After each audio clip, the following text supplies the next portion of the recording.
یہ حادثہ کب اور کیسے ہوا، کتنے افراد ہیں اور کتنے لوگ ابھی مسنگ ہیں، کتنے لوگ اپنی جان کھو بیٹھے ہیں؟ جی بالکل، یہ لیبیا سے اٹالیا کے لیے 9، 10 اور 11 دسمبر کو نکلی تھی۔ یہ 3 کشتیاں تھیں جن میں بالترتیب 46 83 افراد جو سوار تھے، اور جمعہ اور ہفتہ کی شب یونان کے سب سے بڑے جزیرے کریتی کے نزدیک ایک علاقہ ہے گوبیدوس، وہاں پہ ان کو حادثہ پیش آ گیا ہے، اور ان میں ٹوٹل تقریباً 172 کے قریب جو ہے وہ تارکین وطن جو سوار تھے، جن میں سے ابھی تک جو پاکستانی ہیں ان کو میں سے 47 افراد کو جو ہے وہ زندہ بچا پائے ہیں یہ کوسٹ گارڈ والے۔ 7 ڈیڈ باڈیز ملی ہیں جن میں سے 5 جو ہے ان کی قومیت پاکستانی ہے، جن میں سے 2 ضلع گجرات کے، 2 ضلع سیالکوٹ کے اور 1 ضلع منڈی بہاولدین کا ہے۔ 46 افراد کو ایتھن کے نواحی علاقے مالاکاسا میں ایک حراستی کیمپ میں لے آئے ہیں، جہاں پہ ان لوگوں نے آتے ہی جو ہے اپنی اسائلم کی درخواست دے دی ہے، اور دوسری جو بات ہے اس میں 10 سے زیادہ جو ہیں وہ 18 سال سے کم عمر کے بچے ہیں، جن کو کل حکومت یونان نے علیحدہ سے کر کے دوسرے کیمپ میں ان کو منتقل کر دیا ہے۔ اور ایک بات میں مزید پتہ چلوں کہ جو میتیں ہیں ان کے لیے سفارتخانہ پاکستان نے کوشش شروع کر دیا ہے، ان کی کاغذی کارروائی مکمل کرتے ہوئے کل یا پرسوں وہ بھی ایتھنز پہنچ جائیں گی، اور پھر جلد از جلد ان کی ترسیل پاکستان کر دی جائے گی۔ بہت شکریہ علی شیر۔ یہ کیا ہے، آپ نے تو اتنے لوگوں سے بات کی، کہانیاں سامنے لائے آپ، خاص طور پہ یہ ڈنکی کہانی ہے، یہ بھی ڈنکی کا ہی شکار ہوئے ہیں یہ لوگ، تو کیا ہے، کس طرح سے روکا جائے انہیں؟ یعنی یہ تو ہے کہ اپنے ملک سے نکلنا ہے، کسی اچھے ملک میں جا کے رہائش پذیر ہونا ہے، لیکن جان کی بازی لگا کے؟ سب سے بڑا کوسچن یہ ہے، جس طرح یہ رفاقت بھائی فرما رہے ہیں، 12 سے 15 سال کی ایج کے بچے ہیں، اب وہ کیسے فلائی کر کے یہاں سے گئے ہیں؟ تو یہ سیریس ارس نہیں ہے گورنمنٹ آف پاکستان کی کہ یہاں سے لوگ جو ہیں وہ وہاں جا رہے ہیں۔ کیسے اس کو روکا کیسے جا سکتا ہے؟ یعنی میں سمجھتا ہوں کہ فاروق بھائی یہ انڈیویجول کی اپنی پہلی غلطی ہے۔ اب سوشل میڈیا بھرا پڑا ہے، میں ہوں اور بہت سارے لوگ ہیں، لوگ وہاں جاتے ہیں، بتاتے ہیں کہ اگر خدا آپ پہنچ بھی جاتے ہیں پھر بھی سروائیو کرنا بڑا مشکل ہے۔ یہ روٹ کیا ہوتا ہے؟ یعنی یہ جس طرح یہی کشتی حادثہ ہے یونان والا، یہ لوگ کہاں سے کہاں جا رہے تھے اور پھر اس کے نتیجے میں یہ پہنچ جاتے تو کیا ہونا تھا؟ پہلے 2 راستے ہوا کرتے تھے جی، آج سے اگر 5-7 سال پہلے ہم بات کریں تو لوگ وایا گریس جاتے تھے، ٹرکی گریس، اینڈ دین وہ یورپ کی طرف موو کرتے۔ اب گریس جانا امپاسبل ہے کیونکہ وہاں چیک پوسٹیں بن گئی ہیں، مشکل ہے، سیکیورٹی ہے، تو لوگ اب یورپ جانے کے لیے لیبیا سے جاتے ہیں موسٹلی، یہاں سے پاکستان سے دبئی چلے گئے، دبئی سے لیبیا، یا ڈائریکٹ چلے گئے، یا کسی افریقہ کنٹری میں چلے جاتے ہیں، وہاں سے وہ لیبیا جاتے ہیں۔ اب یہ جو لوگ ہیں پچھلے 1.5-2 ماہ سے لیبیا انہوں نے سٹے کیا ہوا تھا، اور یہ انتظار کر رہے تھے کہ جیسی ہمیں ڈینکر وہ جو ایجنٹ ہے وہ ہمیں بتائے گا تو ہم آگے موو ہوں گے۔ خوف آپ کے اندر ایک طاری رہتا ہے کہ مجھے پولیس نہ پکڑ لے، آپ کو کوئی باعزت جاب نہیں ملتی، آپ گھر سے باہر جاتے ہیں تو ایک خوف کی فضا ہوتی ہے، جہاں آپ رہتے ہیں وہ باقی سارے آپ سے کام کرواتے ہیں، انہیں پتہ ہوتا ہے کہ یہ بندہ نیا ہے، یہ پولیس کے پاس بھی نہیں جائے گا، جگہ جگہ پہ آپ کا استحصال ہوتا ہے۔ کہیں آپ جاب پہ جاتے ہیں تو زیادہ تر بدقسمتی سے ہمارے اپنے دیسی لوگ اس میں انڈین پاکستانی شامل ہیں جو آپ کو معاوضہ نہیں دیتے، انہیں پتہ ہوتا ہے کہ یہ بندہ اپنی داد رسی کے لیے پولیس کے پاس بھی نہیں جا سکے گا۔ ٹھیک ہے، تو رفاقت کیا اس ساری سچویشن میں جب یہ سارے ملے ہیں، اب ان کی شناخت ہوگی جو لاشیں ملی، اور اس میں دوسرے ممالک کے کتنے لوگ تھے، کون کون سے ممالک ہیں؟ جی دیکھیں، ابھی تو جو فگرز ہمارے پاس آ رہے ہیں، سب سے پہلے تو میں بتا دوں کہ صرف ایک کشتی جس پہ 83 افراد سوار تھے اس میں 76 پاکستانی تھے، جن میں سے 35 بچے ہیں،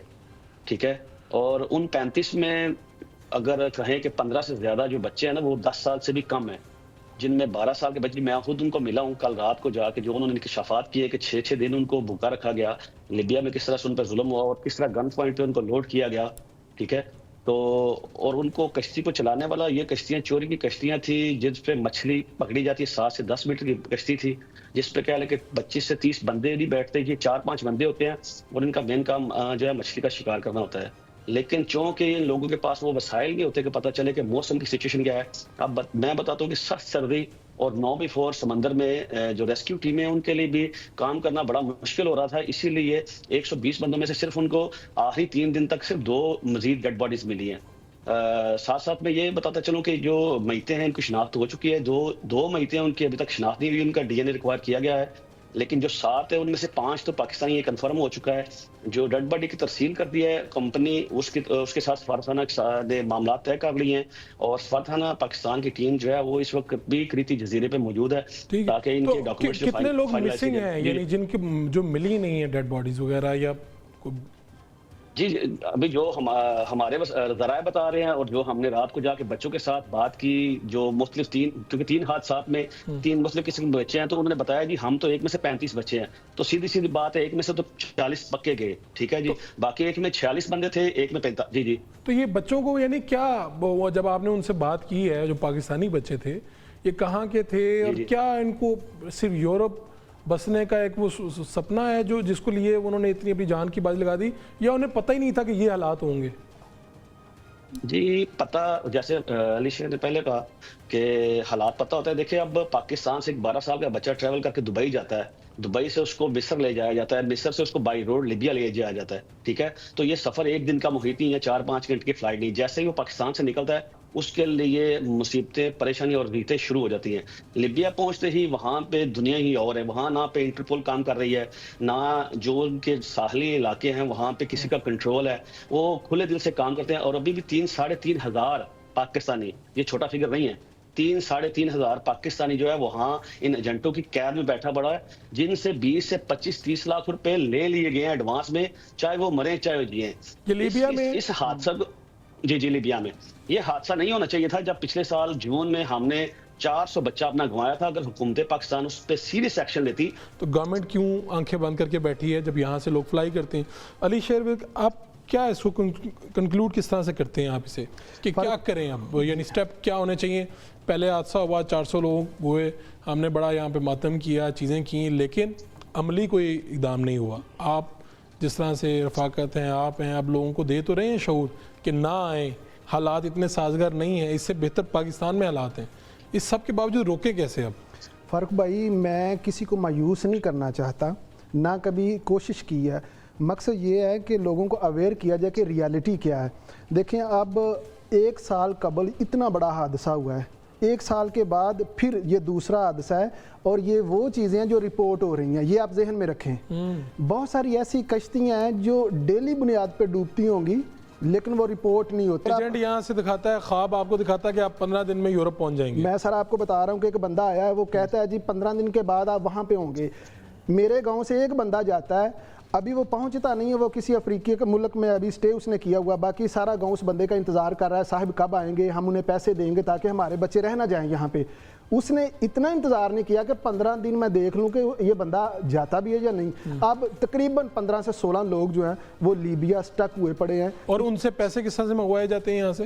بلیک میل کیا جاتا ہے انہیں؟ نہیں پیسے آدھے تو انہوں نے یہیں پہ لے لیتے ہیں نا, آدھے لیبیا جا کے لے لیتے ہیں کہ اب ہم نے آپ کو آگے نکالنا ہی تھا, جب آپ باقی پیمنٹ کریں گے تو آپ کی مجبوری ہے, آپ کا پیارا وہاں ان کے ہاتھ میں ہے, آپ نے پیسے دینے ہی دینے ہیں. اب آپ نے جو آپ اتنا سب کچھ بتا رہے ہیں, اس کے باوجود جو لوگ ہیں ان کو یقین ہی نہیں آ رہا کہ وہ کہتے ہیں ہمارا بچہ کہیں یورپ جانے سے رہ نہ جائے. میں اگر کسی کو کہوں گا نہیں جی میرے ریالٹی یہ سوچیں گے کہ شاید یہ بندہ حسد کر رہا ہے یا جہلس ہے, یہ خود یورپ میں اور ہمیں مشورہ دے رہا کہ آپ یورپ نہ آئیں. میں کہتا ہوں کہ جی یورپ ضرور آئیں, لیکن بہت سارے ایسے ویز ہیں, آپ ان کو استعمال کریں. ٹھیک ہے, یہ بڑی ہی خطرناک صورتحال ہے. یعنی ایک طرف آپ اپنی جان کھو رہے ہیں, آپ اپنا مال ضائع کر رہے ہیں, جو دولت آپ کے والدین نے بڑی مشکل سے کمائی ہے وہ آپ ان ایجنٹوں کی نظر کر رہے ہیں, اور پھر آپ کا کوئی پتہ نہیں ہے, یقین نہیں کہ آپ کہاں پہنچیں گے, آپ اپنی منزل پہ پہنچیں گے یا نہیں پہنچیں گے. تو قانونی طریقے جو ہیں انہیں استعمال کیا جا سکتا ہے. ان ممالک میں آپ ضرور جانا چاہیے, لیکن اپنی جان کی بازی لگا کے نہیں جانا چاہیے. اور یہ معلومات اب آپ تک پہنچ چکی ہیں, پھر بھی اگر آپ کو کوئی برگلار ہے تو آپ کو دیکھنا چاہیے کہ وہ بچہ جسے آپ نے جوان کیا ہے اتنی محنت سے, اسے آپ سمندر کی نظر کر دیں گے, پانی کی نظر کر دیں گے, اور پھر یہ آپ کے سامنے ہی ہے کہ کچھ شناخت بھی نہیں ہو پاتی ان جو لاشوں کی. یہ صورتحال ہے. پاکستان کی گورنمنٹ کو, اداروں کو یہ سوچنا ہوگا کہ ہم کب تک یہ اس طرح سے جو قیمتی انسانی جانیں ہیں وہ ضائع ہوتے دیکھتے رہیں گے.